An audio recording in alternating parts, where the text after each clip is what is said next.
Nós temos aqui, irmãos,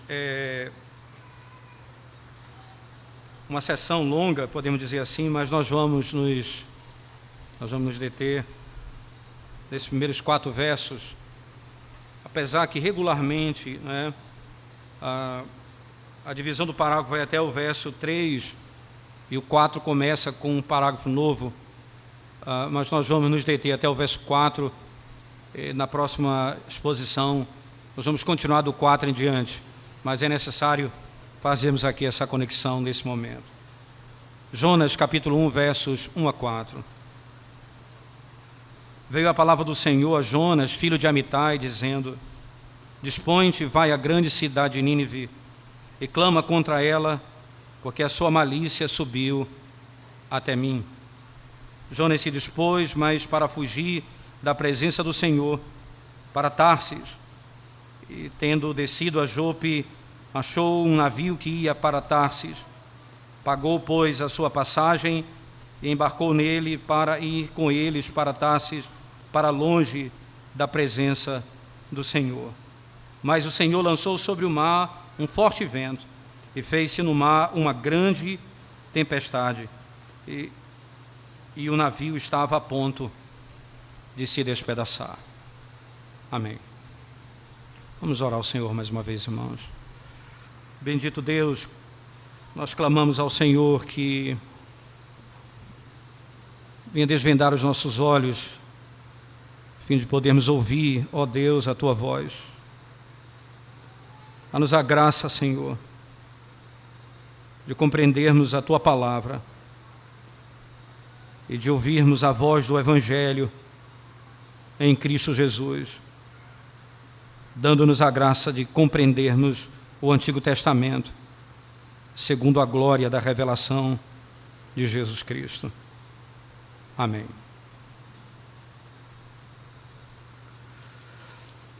Por que estudar o livro de Jonas? Tanta opção em termos de revelação. Por que não simplesmente seguir Josué? Poderíamos ter feito isso sem nenhum problema, é o que faremos na sequência. Assim que concluirmos Jonas, nós retomaremos a nossa exposição em Josué. Escolhi um livro curto, com 4 capítulos, para nos determos nesse livro por um pouco de tempo. Mas a razão pela qual eu escolhi Jonas, as razões são variadas. Primeiro, normalmente as pessoas estudam o livro de Jonas e, se você pensar, as crianças que ouviram essa história na escola dominical, em casa, não é? Eles vão lembrar de um peixe que engoliu Jonas e o vomitou na praia, e o Senhor o traz de volta para a vocação que ele havia sido ordenado e havia abandonado. Regularmente, esse é o resumo que nós temos do livro de Jonas, na nossa lembrança da infância, aquilo que ouvimos e aprendemos. Mas não, o livro de Jonas, ele tem essa narrativa, ele tem essa poesia, podemos dizer assim, que é, na sequência do capítulo 2, um cântico, não é? Em que, dentro do peixe, Jonas canta ao Senhor, ora ao Senhor, chora ao Senhor. Lembre-se que um dia perguntaram a Jesus Cristo: concede-nos um sinal. Ele disse: um sinal para essa geração incrédula é Jonas. Ele passou 3 dias, 3 noites, dentro de um peixe. Assim também o Filho do Homem passará 3 dias no coração da terra, sepultado, e sairá de lá para a redenção, para o louvor da glória do Senhor. O sinal é o que está descrito em Jonas. Então, mais do que a história de um peixe que engoliu Jonas, é a história de que aquele é um sinal no Antigo Testamento claro da obra, da morte e da ressurreição de Cristo. Veremos isso no tempo oportuno. Isso, então, nos faz pensar em outra razão. Normalmente, você tem um profeta no Antigo Testamento falando apenas para a nação de Israel.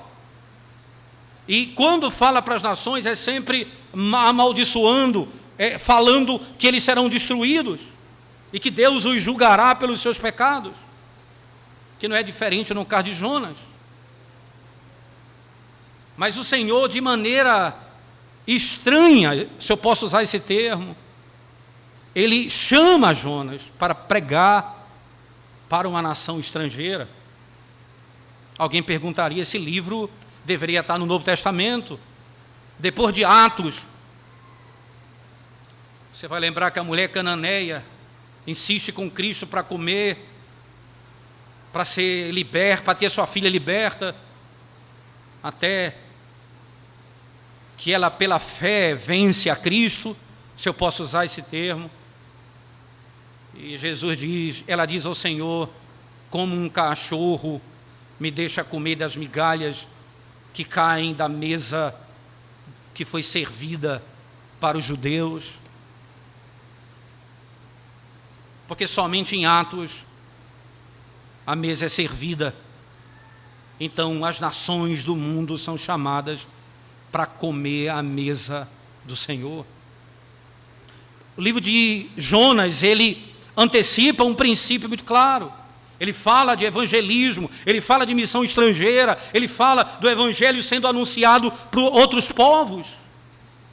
Então ele conecta de uma certa forma o que está disposto lá em Gênesis, no capítulo 12, quando Abraão foi chamado, deixa a tua casa e tua parentela e vai para uma terra que eu te mostrarei.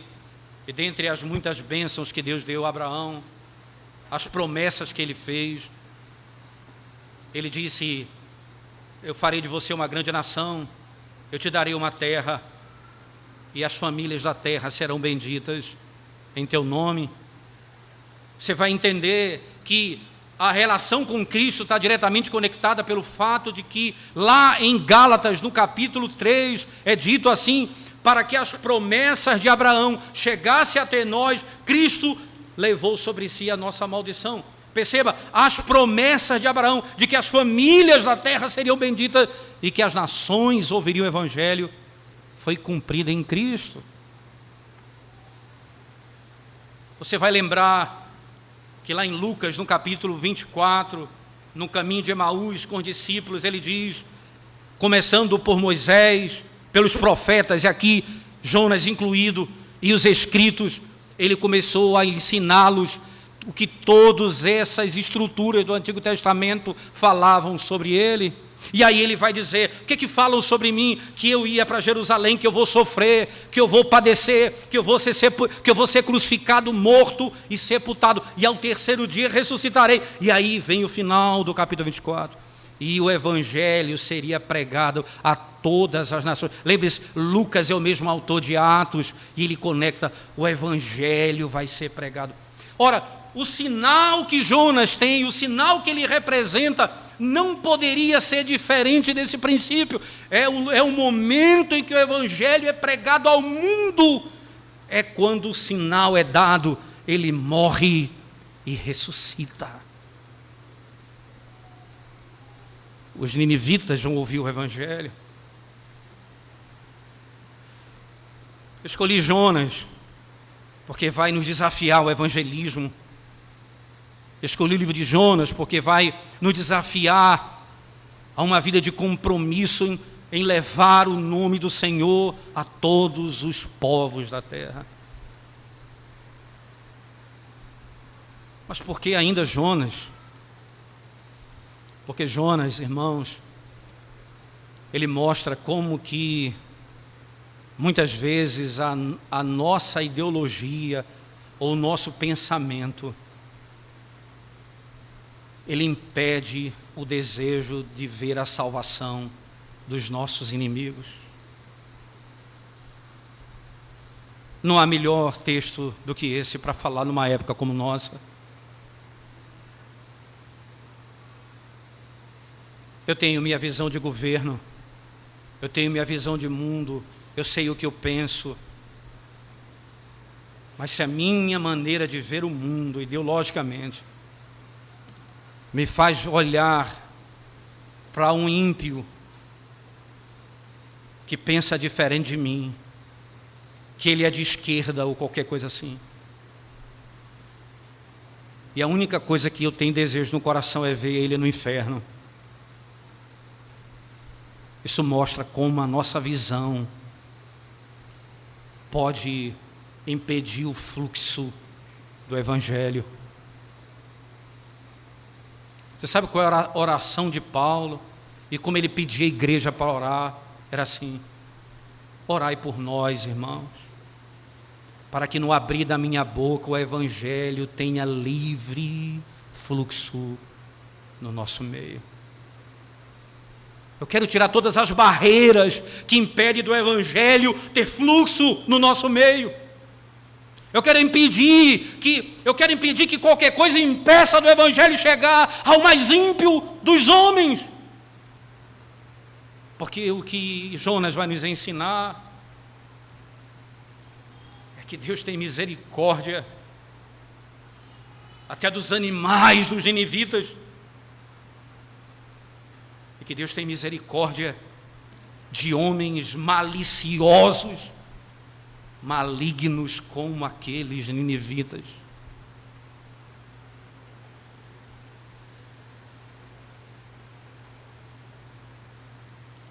O livro de Jonas tem muito a nos ensinar, porque além dessas verdades, nos mostra que Deus é misericordioso. Mesmo essa doutrina sendo usada contra a própria misericórdia, nós vamos ver isso na sequência. Jonas declara no capítulo 4, verso 2, a razão pela qual ele não quis pregar para os ninivitas. 4, verso 2, preste atenção nas palavras de Jonas. Ele diz: e orou ao Senhor e disse: ah, Senhor, não foi isso o que eu disse, estando ainda na minha terra? Por isso me adiantei fugindo para Tarsis. Ele está dizendo: você sabe por que eu fui embora? Pois sabia que és Deus clemente, misericordioso, tardio em irar-se, grande em benignidade, e que te arrependes do mal. Eu sabia que o Senhor não queria destruí-los, o Senhor queria salvá-los. Por isso eu fugi. Como um atributo tão glorioso de Deus é usado de maneira tão perversa. O livro de Jonas é rico. É rico. Porque ele ressuscita, tipificando Cristo dentre os mortos. E adentra Nínive. E aquela nação é salva. Por isso, escolhi falar sobre Jonas. Por isso, esse profeta. Essas são as razões aqui propostas. É uma jornada curta, provavelmente, mas rica, certamente. O texto que inicia a nossa jornada são os 4 primeiros versos do capítulo 1 do livro de Jonas. Diferentemente de Joel, que o nosso irmão seminarista João Vitor tão bondosamente e de maneira tão graciosamente pregou e de modo tão edificante falou à igreja, tem pouca informação sobre Joel. Quase nenhuma, na realidade, como ele disse muito bem, não há nenhuma informação além daquela que está no texto. Diferente no caso de Jonas, há uma informação sobre ele. Há uma informação sobre ele. Mas a informação que nós temos no início nos ajuda a entender um pouco o que vai acontecer na sequência. Então, primeiro, Jonas, ele é vocacionado por Deus, ele é chamado por Deus. Imediatamente, Jonas vai desertar a vocação, ele vai fugir. E logo na sequência, Deus não vai desertá-lo, Deus não vai abandoná-lo, Deus vai trazê-lo de volta. Preste atenção, ele é chamado no verso 1, veio a palavra do Senhor a Jonas, filho de Amitai, dizendo, dispõe-te e vai. Agora perceba, irmãos, no verso 3, Jonas se dispôs mais para fugir. Veja, eu tenho aqui duas adversativas. É interessante que na nossa Bíblia, na Bíblia em inglês, na King James, o texto começa com a adversativa já de cara, mais Jonas. Na nossa Bíblia em português, aqui na Ara, não é? Ele diz assim, Jonas se dispôs mais para fugir. Aí veja como começa o 4, mais o Senhor. Você entende? Há uma continuidade de ações. Então, eu tenho no verso 3 o que Jonas decidiu fazer, e eu tenho no verso 4 o que Deus vai fazer. Então, enquanto que o sujeito é Jonas no 3, o sujeito no 4 é Deus. E veja o que o homem faz sem Deus, quando tenta fugir da presença de Deus, e veja o que Deus faz apesar do homem. Ele foi chamado por Deus. Como ele foi chamado? E o que se sabe sobre Jonas? Segundo os primeiros versos, veio a palavra do Senhor a Jonas. Essa é uma introdução profética. O livro de Jonas é um livro de um profeta, mas ele não tem a estrutura de um livro profético. Ele é como uma biografia, ele é como um livro histórico, por assim dizer. Seu aspecto literário, não é como a estrutura de uma profecia, apesar de ter a introdução como de um livro profético. Veio a mim a palavra do Senhor. Essa é a forma profética de escrever. E o que foi que ele disse? O Senhor disse, quem é Jonas, filho de Amitai? A palavra Jonas em hebraico é uma palavra que é formada por quatro consoantes fracas. Quando eu dou aula de hebraico no seminário, quando eu vou ensinar quais são as consoantes fracas em hebraico, eu vou ensinar a palavra Jonas, Ioná, que é 4 consoantes que são 4 consoantes fracas, que formam a palavra pomba. É uma palavra, não há uma relação direta entre o nome e o que ele vai fazer, mas ele é filho de Amitai. Amitai em hebraico vem da palavra emet em hebraico, que significa verdade. Ele é filho da verdade. E o que se espera é que ele pronuncie a verdade. Quem é Jonas? Ele é filho de Amitai. Amitai significa filho da verdade. A expressão clara é, Jonas está dizendo no texto, que ele procede de um homem que o nome é verdade. E o que ele vai proclamar?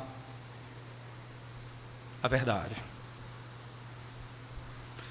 O problema de Jonas não é falar a verdade. O problema de Jonas é não querer falar o que Deus ordenou que ele falasse.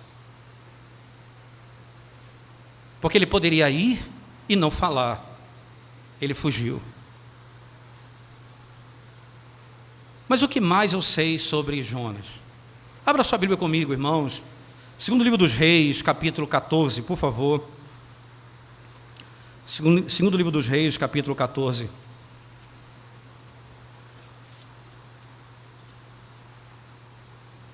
Verso 23 em diante. Na realidade, são só 3 versos, a parte do 23. No 15º ano de Amazias, filho de Joás, rei de Judá, começou a reinar em Samaria Jeroboão, filho de Jeoás, rei de Israel, e reinou 41 anos. Fez o que era mal perante o Senhor. Jamais se apartou de nenhum dos pecadores de Jeroboão, de nenhum dos pecados de Jeroboão, filho de Nebate, que fez pecar a Israel. Restabeleceu ele os limites de Israel, né, desde a entrada de Amate até o mar de planície, segundo a palavra do Senhor Deus de Israel, a qual falara por intermédio de seu servo Jonas, filho de Amitai, o profeta, o qual era de Gaf-Éfer, que exatamente da tribo de Zebulun, né? E aí ele continua: porque viu o Senhor que a aflição de Israel era muito amarga, porque não havia nem escravo nem livre, nem quem socorresse a Israel. Ainda não falara o Senhor em apagar o nome de Israel de debaixo do céu, porém os livrou por intermédio de Jeroboão, filho de Jeoás. Perceba que aqui o reino norte, são as 10 tribos de Israel, o reino norte, que vai ser destruída em pelo menos 40, 50 anos depois.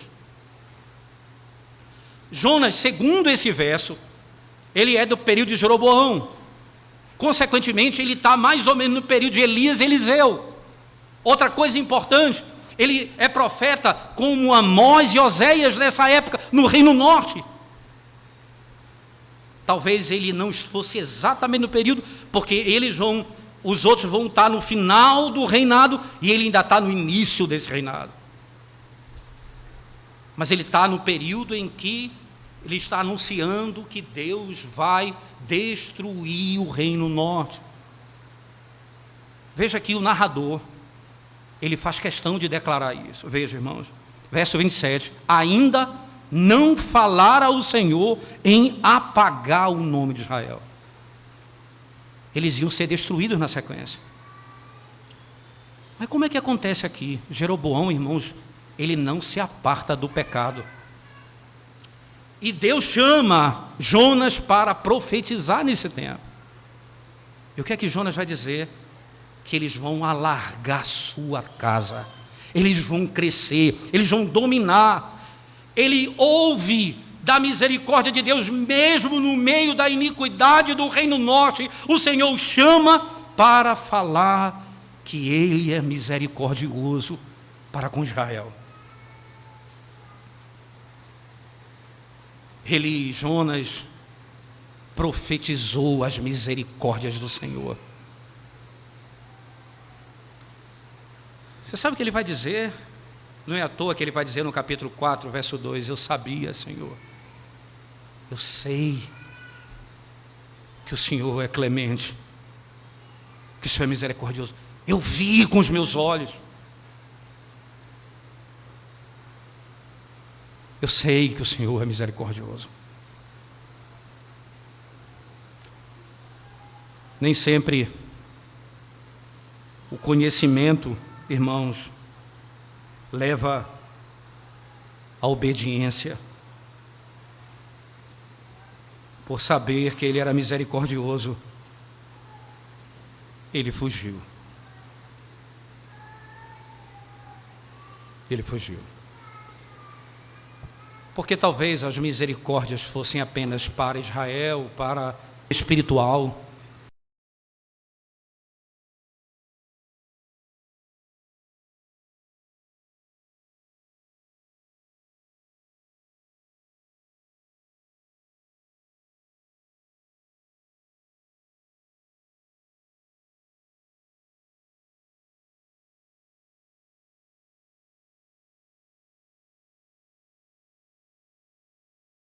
O meu reino é internacional.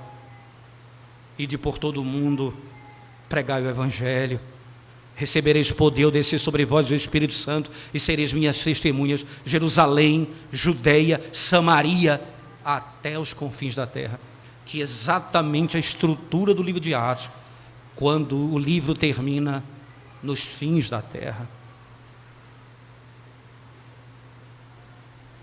Ora, para que o Evangelho chegasse aos gentios, o Senhor faz Pedro ter três vezes o mesmo sonho. Animais imundos, impuros, que descem em lençol, e a ordem mata e come, mata e come, mata e come. Ele diz: Senhor, eu nunca botei nada impuro na minha boca. O Senhor disse: não chame de impuro o que o Senhor purificou. E lá no capítulo 15, quando ele vai narrar esse acontecimento diante de Jerusalém, no concílio em Jerusalém, ele vai dizer: pela fé eles foram purificados.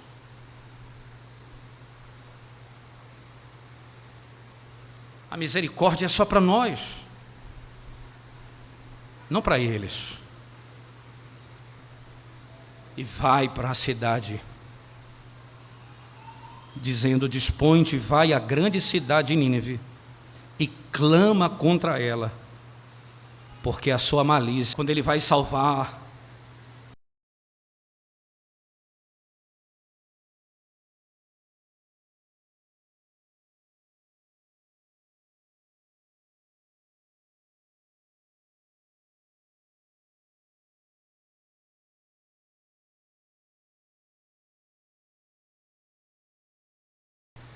ele envia um pregador.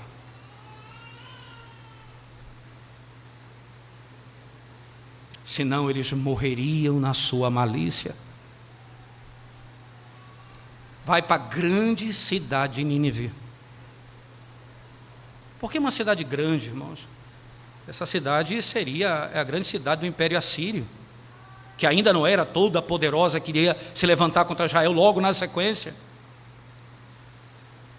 Mas, por exemplo, no mesmo livro de Jonas, no capítulo 4, preste atenção, irmãos, na linguagem e na numeração que ele nos dá aqui, na quantidade de pessoas.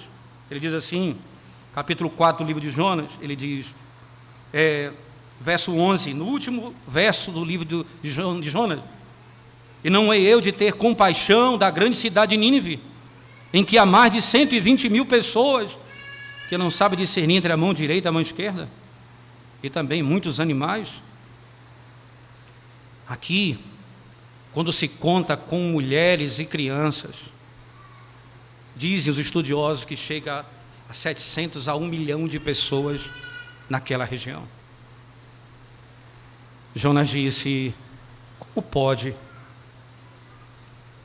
O Senhor diz: a malícia deles chegou até mim. Vai, porque você vai falar contra eles. Jonas ouve o chamado de Deus. Ele tem na sua memória que no meio do pecado de Jeroboão e no juízo que estava sobre ele, o Senhor ainda agiu de misericórdia para com Israel. E ele conhecia: para que eu vou anunciar isso a esse povo? Eu sei que o Senhor é misericordioso. Talvez alguém pergunte: o que é que ele vai dizer? Ele vai dizer, vai ensinar lá embaixo que ele vai afirmar: Deus destruirá essa terra em pouco tempo. Você sabe qual é a ordem, irmãos? Se o Senhor vai dizer: se você não crer no Evangelho, você vai para o inferno. Se daqui a 30 anos, 30, 50 anos, você vai ser destruído. Porque o Senhor está falando isso com o objetivo de trazer arrependimento. Enquanto aquilo que é dito não acontece, há a possibilidade de arrependimento. Ele poderia ter dito: o Senhor ama vocês e quer salvá-los. O Senhor disse: vocês vão ser destruídos por causa da malícia e da iniquidade de vocês.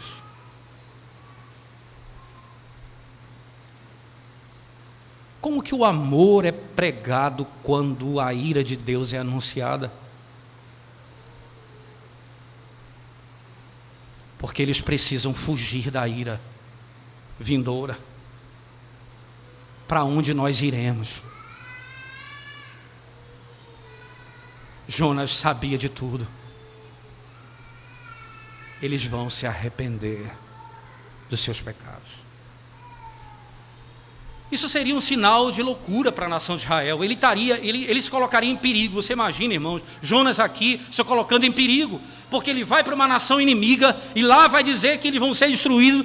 Mas ainda mais ele pensa: e se eles se arrependerem, como eu creio que vai acontecer, isso será um atestado contra a própria nação de Israel, que tem profeta desde quando ela existe, e é de dura cerviz. E eles ouvirão a voz do Senhor uma única vez e se arrependerão. O que está em jogo aqui é o patriotismo dele. a consciência de que ele é, com certeza, consciente de quem Deus é e da sua santidade, bondade e misericórdia. E ele sabe que ele seria colocado em grande dificuldade na sua nação, vendo a salvação dos seus inimigos. Agora, ele ouve o chamado e vai para a cidade de Nínive.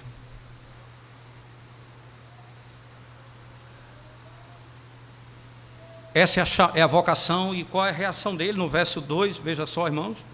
Verso 2, no 2 ainda.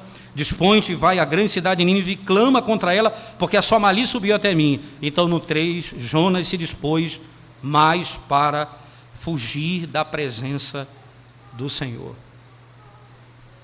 Que coisa interessante, né? Essa expressão ela é repetida no texto. Veja no verso 3, assim: ele se dispôs para fugir da presença do Senhor. Aí no final do verso 3, para longe da presença do Senhor. Ele diz, ele se dispôs mais para fugir da presença do Senhor. A palavra presença, em hebraico, ela é a palavra face, rosto, não é? Ele diz assim, ele quer fugir da face do Senhor. Literalmente, em hebraico, esse é o termo. Tanto é que essa é a mesma expressão que é usada na bênção araônica, que o Senhor levante o seu rosto sobre ti e te dê a paz. Essa expressão é a mesma. É óbvio que, no decorrer do uso do termo, passou a ter essa característica mesmo, na língua comum, na presença de, fugir de, diante de. Só que, associado a Deus, lembre-se que nós temos aqui significado mais profundo do que esse. Ele se dispôs a fugir da face do Senhor. Esse foi o desejo dele. Para onde? O que acontece quando alguém se dispõe a fugir da presença do Senhor? Você imagina que Deus vai puni-lo imediatamente, que ele vai causar problema e dizer assim, olha, ele não vai conseguir chegar lá, quando chegar, ele não vai encontrar um barco, e quando encontrar o barco, ele não vai ter dinheiro, e quando ele tiver dinheiro, porra, botar ele para fora. Deu tudo certo. Tudo certo. Nada disso aconteceu. A providência parece que lhe foi favorável. Ele decidiu fugir e foi embora. E o que acontece? Tudo certo. Preste atenção, irmãos. Jonas se dispôs mais para fugir da presença do Senhor para Tarsis. Era Nínive o lugar que ele ia. Ele escolheu Tarsis. Por que Tarsis? Era exatamente o outro extremo de onde estava localizado Nínive. Ele comprou uma passagem de ida, não comprou de volta. Quando chega lá, ele decidiu ir, veja, botou no coração, eu vou para Tarsis. Ele desce, veja o texto. E tendo descido a Jope, é interessante que a tradução é perfeita, o verbo literalmente descer, ele vai para o porto, ele vai descendo a Jope. Achou um navio que ia para Tarsis.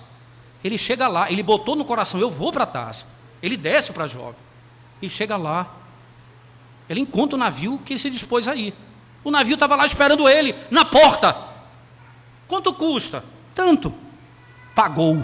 Pegou o dinheiro, ele tinha o dinheiro, pagou. Pagou, pois, a sua passagem e embarcou nele, para ir com eles. Com quem, irmãos? Com os pagãos desse barco, para Tarsis. E aí o narrador vai dizer, o que significa ir para Tarsis? Para longe da presença do Senhor. Para longe da presença do Senhor. Como é interessante. Preste atenção você, criança, jovem, adolescente. Como é fácil você confundir uma ordem, um preceito com providência. Deixa eu explicar isso para você melhor. O seu pai lhe dá uma ordem e o que você deve fazer. E no caminho entre o que ele falou e o que você vai fazer, você resolve fazer uma coisa que não foi aquilo que ele mandou. E dá tudo certo. Você encontra um amigo, você vai para a casa dele, você faz o que não deve fazer, e aí você diz: rapaz, Deus me abençoou. Tudo deu certo. No primeiro momento foi assim com Jonas. Nós não somos guiados pela providência quando o preceito do Senhor nos é dado, quando a ordem nos é dada, quando a lei nos é dada. Você faz o que a palavra manda. Você não vai se entregar à providência nesse sentido. Porque, vou lhe dizer, Charles Spurgeon diz uma coisa muito intrigante. Ele diz assim: tentar jogar duas obras divinas, duas ações divinas, uma contra a outra, é iniquidade. Jogar a lei de Deus contra a providência é você dizer o que ele mandou é desfeito pela providência. É você jogar Deus contra Deus. Se ele disse: vai para Nínive, você não vai para Tarse. Porque por mais que você consiga encontrar o navio, por mais que você tenha dinheiro para pagar, por mais que você entre no barco, a imagem é clara. O verbo utilizado é: ele desceu e ele desceu. Ele desceu, ele entrou no barco e entra no porão do barco. Ele desce e ele desce.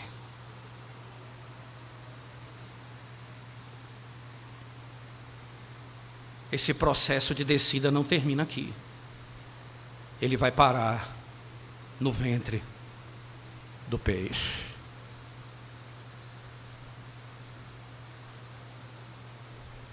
Eu sei o que Deus quer de mim. A sua palavra é clara. O seu pai lhe deu uma ordem para estudar. E você vai fazer o que ele não mandou você fazer. E ninguém lhe pega, ninguém viu, você conseguiu, fez o que não era para ser feito, e você se sai muito bem daquilo. O problema é que você desobedeceu e acreditou que porque deu tudo certo o que você fez de errado, Deus te abençoou. Deus te abençoa quando você faz o que deve ser feito, o que precisa ser feito, o que é para ser feito. Jonas desce para Jope e pega o navio para Tarse. O verso 4 então entra na terceira divisão do texto. Mais Deus. Verso 4. No versículo 4 ele diz assim: mais Deus, mais o Senhor lançou sobre o mar um forte vento e fez-se no mar uma grande tempestade, e o navio estava a ponto de se despedaçar. Mas Deus fez lançar sobre o mar um forte vento, uma tempestade, e fez-se no mar uma grande tempestade, e o navio estava a ponto de se despedaçar. É interessante que a maneira como o texto é descrito em hebraico é bem poética. Ele diz assim: o navio pensava que ia se quebrar. O navio pensava que ia se quebrar. Era tão forte a onda, era tão pesada a força do mar, que ele imaginou que o próprio navio, na maneira como o texto é descrito, pensou que ele não ia suportar. Você imagina, irmãos, a sua decisão de não fazer o que foi ordenado fazer. Você pensa que só tem consequências para você, e é privado isso, mas tem consequências sobre a criação, tem consequências sobre os outros. e botou em risco toda uma tripulação, e o mar agitado, e todos os navios naquela região passaram por grande apuro. Porque você decidiu não fazer o que era para fazer. O pecado tem suas consequências. Mas Deus, mas o Senhor,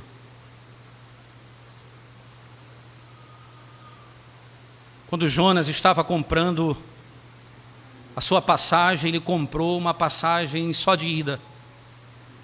O Senhor comprou ida e volta. Ele desceu e o Senhor estava com ele. Você sabe por quê? O Senhor tem nas mãos, como diz o sábio Salomão, a tempestade. Ele pode esmagá-la, ou ele pode lançá-la.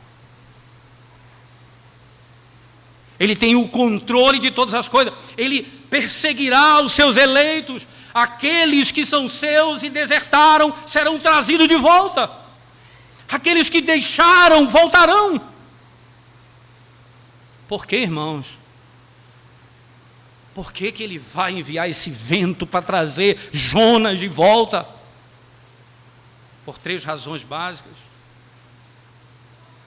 Primeiro, pela graça.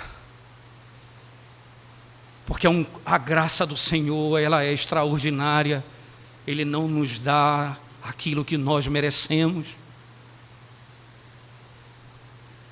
Ele nos salvou quando nós não buscávamos.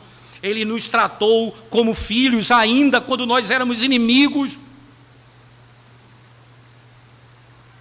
A graça dele nos alcançou e ela não pode mudar.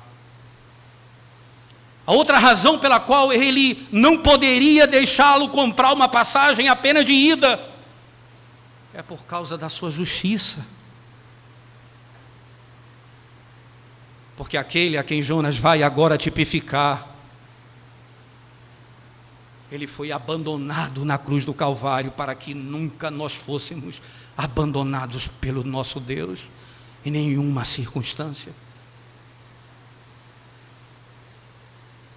Pedro tomou um barco para Tarsis, no dia em que ele negou a Cristo. E o Cristo que morre naquele dia e ressuscita 3 dias depois, vai buscá-lo e vai trazê-lo de volta. Porque ele morreu por ele. A justiça dele impede que ele me deixe ir. A justiça dele me impede de seguir o caminho que eu tracei para mim. Ele vai fazer com que o mundo se torne comida de porcos para mim, e eu voltarei para casa. Pai, trata-me como um dos teus escravos, dos teus servos. Trata-me como um desses. Ele me trará de volta. Ele vai enviar a tempestade.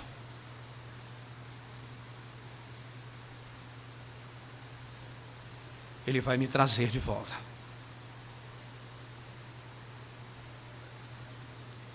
E terceiro, por causa do seu amor,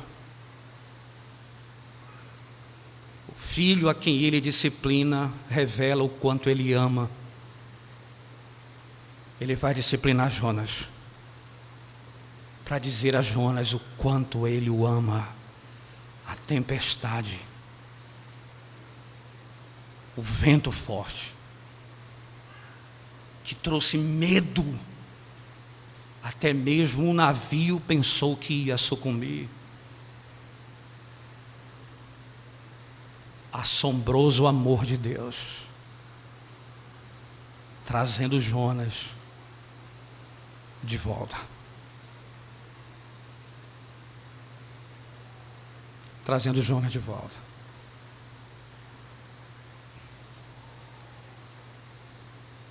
Você pode saber disso, irmão. É importante você entender, nessa manhã, nesse dia do Senhor, que o Senhor não deixará fugir aqueles que Ele veio alcançar pela graça, segundo a justiça de Cristo. Ele trará de volta. Você pode correr, Ele vai lhe alcançar. Ele vai lhe disciplinar. Ele vai lhe ferir. Mas Ele vai lhe trazer de volta.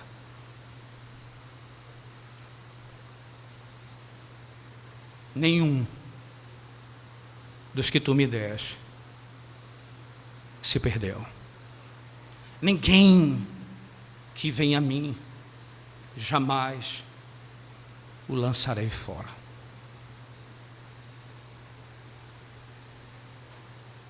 Mas deixa eu dizer a você que não está em Cristo nessa manhã e tem corrido de Cristo.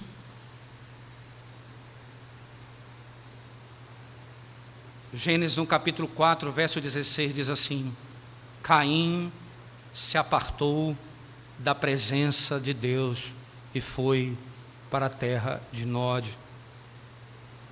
Nunca mais voltou.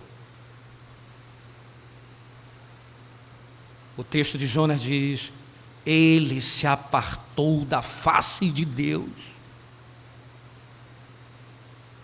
E Deus o trouxe de volta.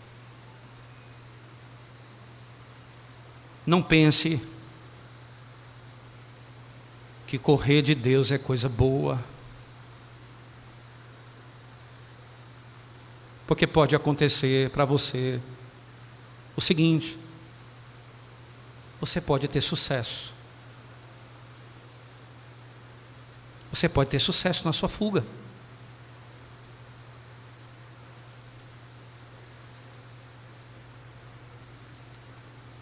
Mas o nosso Deus, Ele não se pode escapar dele.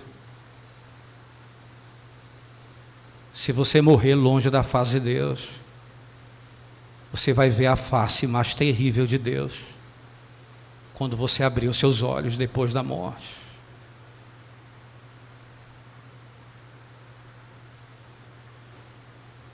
Não tente correr de Deus, que Deus pode te fazer um homem de sucesso.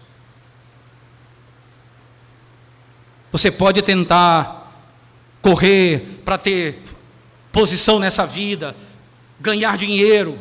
Você pode correr para ser um homem rico, poderoso. Você pode ter objetivo nessa vida e associar isso como: depois eu cuido das coisas de Deus, eu vou cuidar da minha vida. Você pode ter sucesso nisso.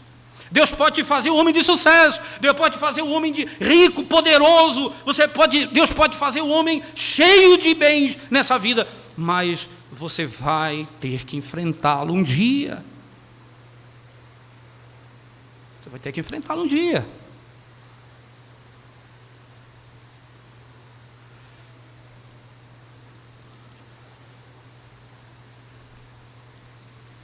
O grande mal dos pregadores da palavra, que assim como Jonas, não estão alinhados com a voz de Deus.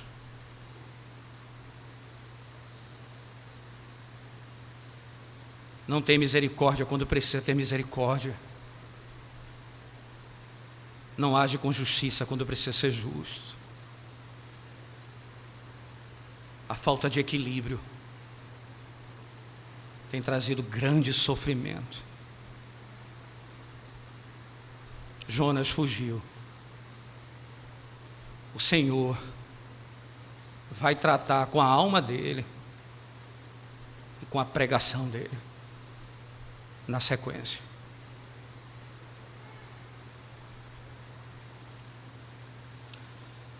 Deixa eu encerrar, irmãos. Dr. Joe Bick conta a seguinte história. A Assim que ele começou o ministério dele, muito jovem, ele foi chamado, muito jovem, a um hospital que um membro da igreja tinha um parente que estava morrendo.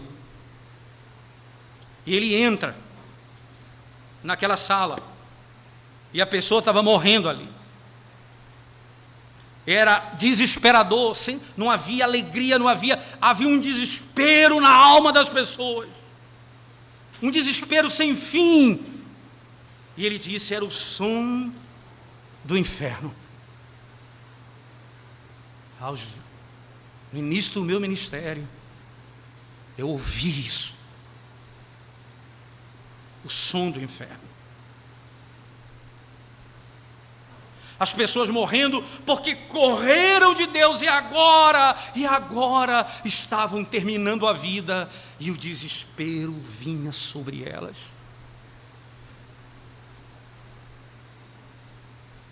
Ele ainda conta nessa mesma história. Uma colega dele, que ele dá o nome para ela, colega de 2º grau, na escola high school,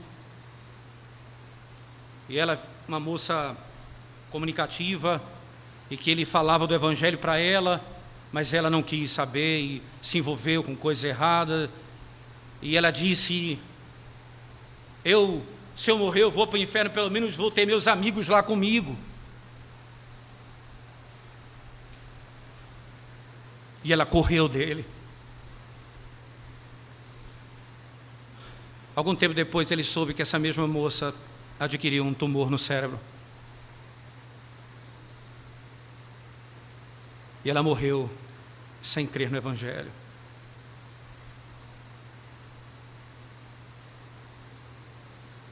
Ela teve sucesso em correr da face do Senhor.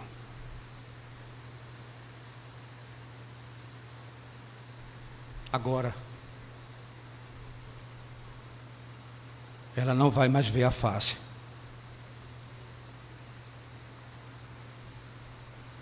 daquele que é clemente,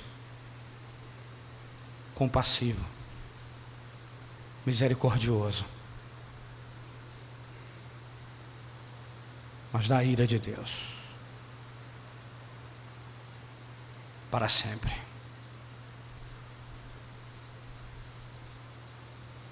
Não continue correndo de Deus.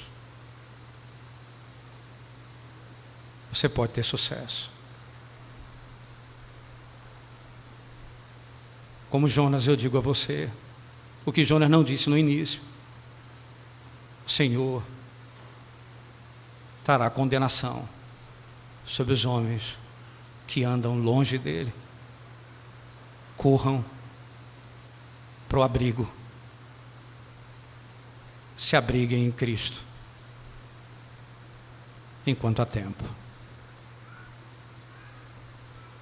para que hoje haja salvação e para que eternamente você se alegre ao ver a face do teu Senhor. Vamos curvar nossa cabeça e orar ao Senhor mais uma vez, irmãos. Bendito Deus, nós te exaltamos porque ouvimos a tua voz nessa manhã e clamamos ao Senhor que aplique a tua palavra ao nosso coração e à nossa alma, trazendo salvação à nossa vida, pelo amor do teu nome, Senhor. Em nome de Jesus nós oramos. Amém.